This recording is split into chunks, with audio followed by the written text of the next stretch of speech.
We meet in an hour of change and challenge, in a decade of hope and fear, in an age of both knowledge and ignorance. The greater our knowledge increases, the greater our ignorance unfolds. No man can fully grasp how far and how fast we have come.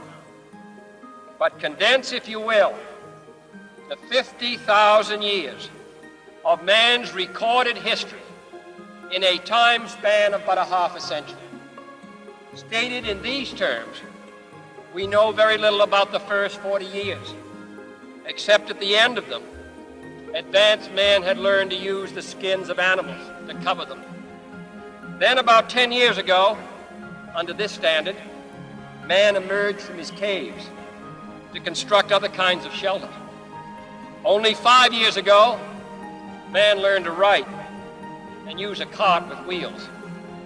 Christianity began less than 2 years ago. The printing press came this year. And then less than 2 months ago, during this whole 50-year span of human history, the steam engine provided a new source of power. Newton explored the meaning of gravity.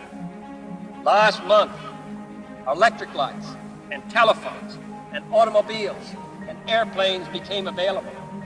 Only last week did we develop penicillin and television and nuclear power.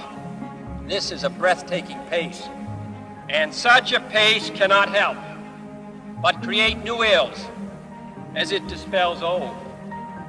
So it is not surprising that some would have us stay where we are a little longer, to rest, to wait. If this capsule history of our progress teaches us anything, it is that man in his quest for knowledge and progress is determined and cannot be deterred.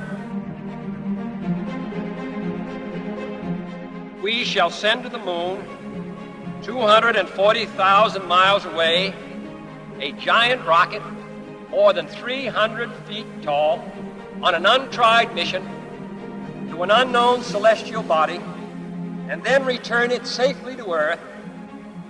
But why, some say, the moon? Why choose this as our goal? And they may well ask, why climb the highest mountain? Why, 35 years ago, fly the Atlantic? We choose to go to the moon. We choose to go to the moon.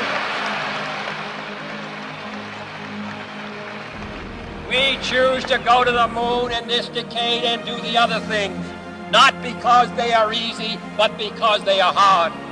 Because that goal will serve to organize and measure the best of our energies and skills.